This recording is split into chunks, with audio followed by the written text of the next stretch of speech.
Hola amigos, ¿cómo están ustedes? Bienvenidos a su programa Consiglieri. Gracias al favor de su atención, tenemos una alerta.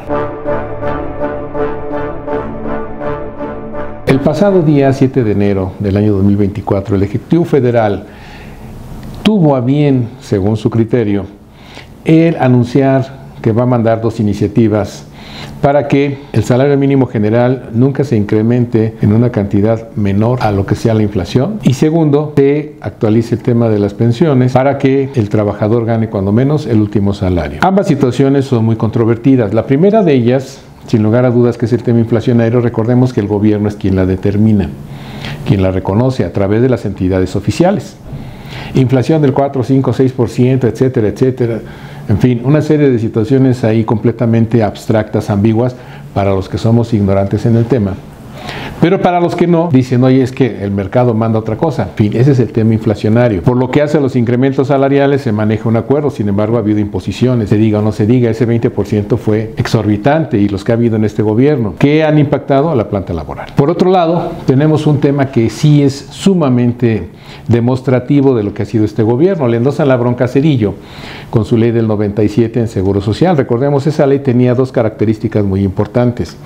La primera, que voy a tener un fondo, nacieron las Afores. Y la segunda, que en caso de que se me acabe mi dinero de mi fondo, voy a tener una pensión mínima garantizada equivalente a un salario mínimo general. Esas eran dos características, independientemente de semanas de cotización y demás. Viene el año 2020 y ya este gobierno en funciones le quiere, vamos a decir, apostar a la mala memoria de los mexicanos, a que no se acuerdan, etcétera, y dice, Zedillo hizo esto y nosotros vamos a hacer esto. La reforma del 16 de diciembre del año 2020 en materia de pensiones generada por este gobierno es muy atenta contra los trabajadores. Entonces, ahora que dice que va a haber una reforma, esa reforma es criminal para los trabajadores. ¿Por qué? Varias características. Primero, debo de considerar mi salario base de cotización de toda mi vida laboral con la reforma del 97. Es decir, yo soy afiliado con la ley del 97, de ahí hasta que me den de baja tenga derecho a una pensión, debo de considerar mi salario base de cotización. Y luego tenemos una revoltura de jícamas con manzanas. ¿Por qué? Porque yo tenía con un salario mínimo, y de repente ya se vuelve NUMA. Graso y grave error. Pero en fin, ahí lo tenemos. Segundo problema, ya me puedo pensionar antes. Sí, pero ten tus derechos. Si no los tienes, pues si nada es lo mismo. Tercer problema, hay una tabla que fija el tope máximo de pensiones. La tabla, por ahí alguien nos dijo, no es cierto. Pues ¿cómo no va a ser cierto si tenemos una tabla? Yo gano, vamos a poner el ejemplo, 25, salario, todo excelente, eso es 25 UMAS, como quieran.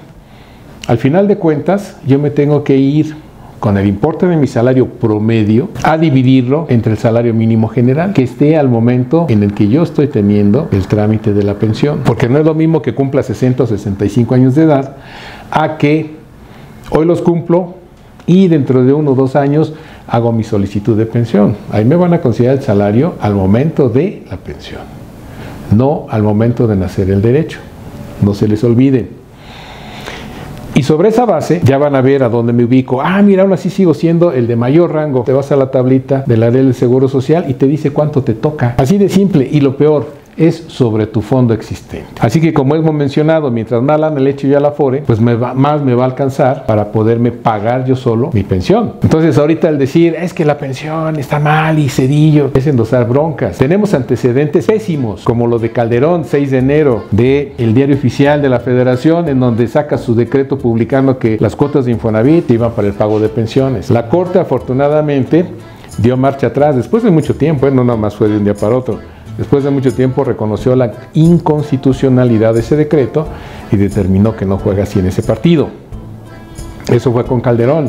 En este gobierno van 2 intentos que hay para apropiarse de las Afores. ¿Por qué? ¿Es que es un gran negocio? Pues claro que sí, si no existieran. El problema está, ¿para qué los quiere el gobierno? Va a seguir para gastándose, seguir desperdiciando el dinero en proyectos por ahí, elefantes blancos nada más. ¿Para qué va a ser? Nuestra obligación es ser objetivos y técnicos. Respetamos quien esté a favor, respetamos a quien esté en contra. Nada más pedimos esa mesura de analizar si es viable o no es viable lo que está sucediendo. ¿Para qué? Para poder llevar a cabo esos cambios.